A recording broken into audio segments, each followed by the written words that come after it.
Gente, quero dar continuidade àquele papo sobre idolatria, mas hoje eu queria falar numa pegada um pouquinho mais teológica, pensando especificamente num tipo de expressão que o pessoal geralmente usa, que é falar que a gente tem que amar a Deus mais do que qualquer outra pessoa, mais do que qualquer outra coisa.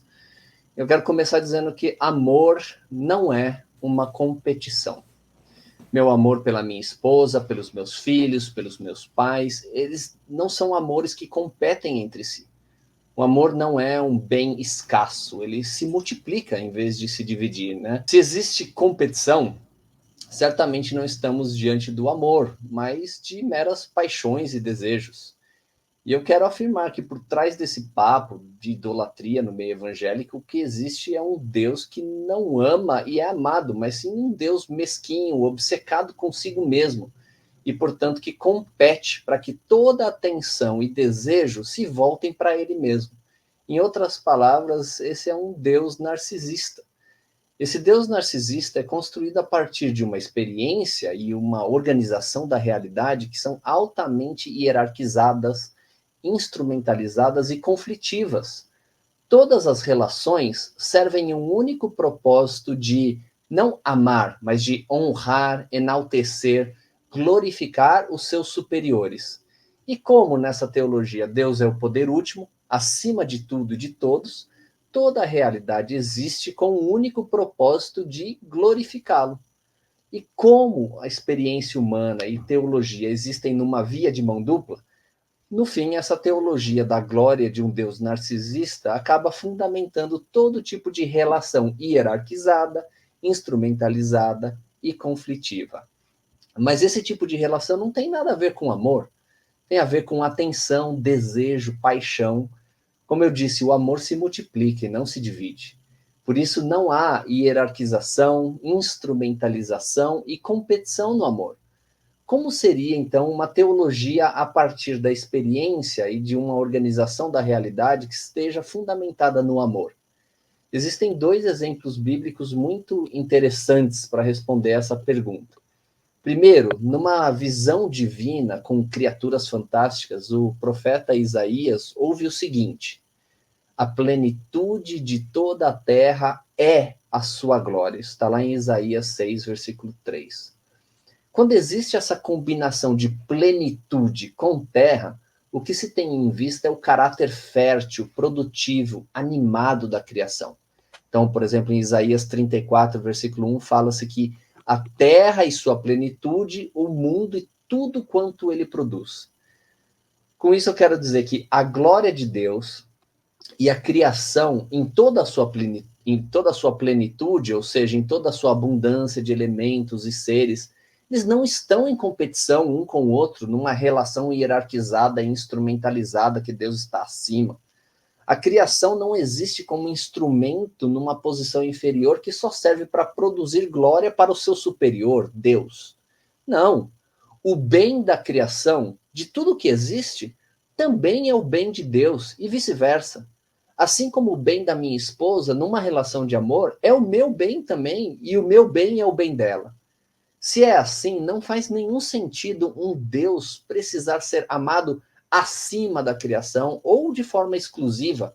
Nessa construção teológica, amar a vida, amar a criação, desfrutar das coisas boas e cuidar para que elas continuem e prosperem como um bem em si mesmo, é uma expressão de amor a Deus e é uma forma de glorificar a Deus.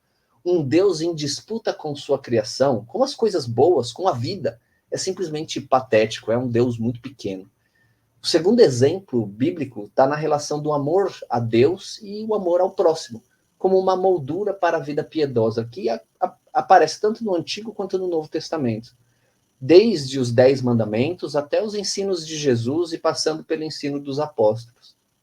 O que fica claro nessa moldura é que o amor ao próximo não está numa relação hierarquizada, instrumentalizada ou até conflitiva com o amor de Deus. Na verdade, não existe amar a Deus e ou amar ao próximo, ou amar a Deus mais do que amar ao próximo, mas que amar a Deus é amar ao próximo, e amar ao próximo é amar a Deus.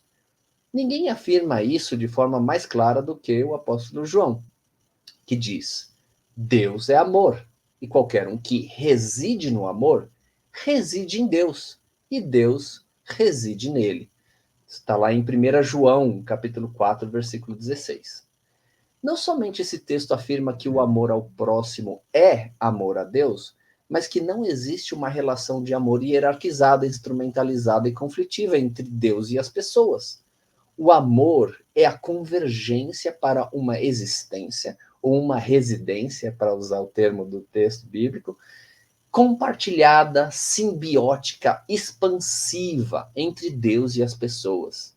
Deus vive nas pessoas e as pessoas vivem em Deus quando elas se encontram no amor.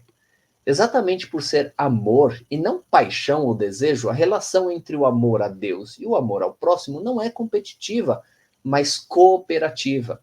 Ela não é distributiva, ela é distributiva e não acumulativa. Ela é expansiva e não limitadora. Ela é inclusiva e não exclusiva. Ela é cativante e não impositiva. Ela é aberta e não fechada. Ela é recíproca e não isolante. Em outras palavras, o amor por necessidade compartilha e multiplica a glória daquele que ama e daquele que é amado. E por que isso importa? Aqui entra uma questão profundamente importante. A relação com Deus, a religião, não é uma abstração nessa construção teológica.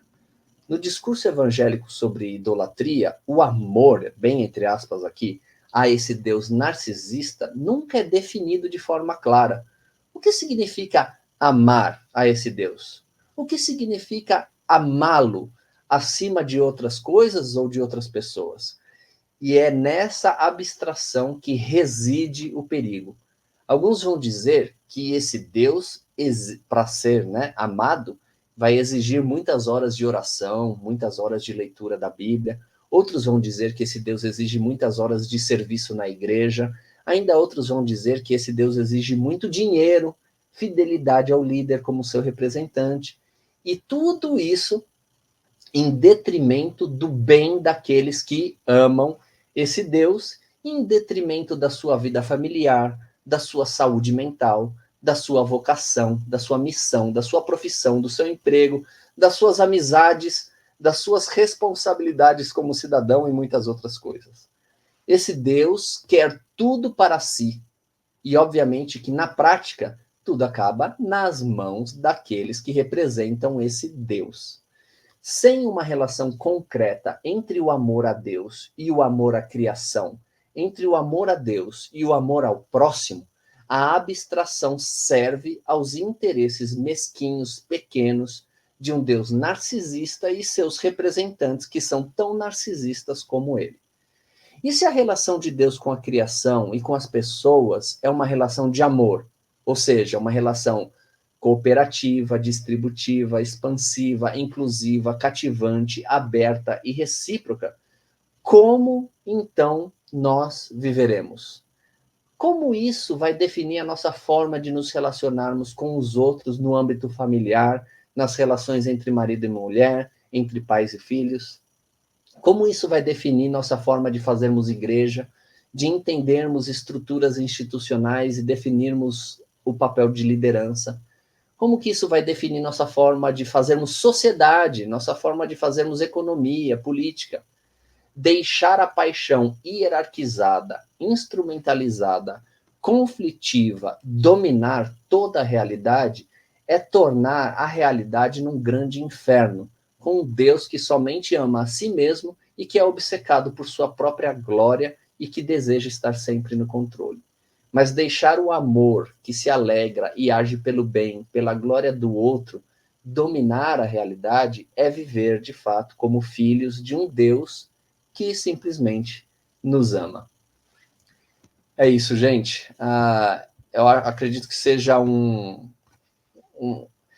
eu falei assim bem estruturado, mas no fim é algo muito simples, né? É simplesmente você pensar num Deus que quer tudo para si e que está em competição com todo o resto, ou você pensar num Deus que, porque ama, quer o bem do outro e no amor não existe competição. Tá gostando do conteúdo? Então se inscreve no canal e curta esse vídeo, assim o YouTube vai entregar para mais pessoas. Mais do que isso, você pode se tornar membro do canal, ter vários benefícios, ganhar um monte de livros super selecionados e assistir em primeira mão algumas das nossas gravações, incluindo as falhas de bônus, e não são poucas, viu? Fica com a gente. Aí, valeu, contamos com a sua ajuda, valeu!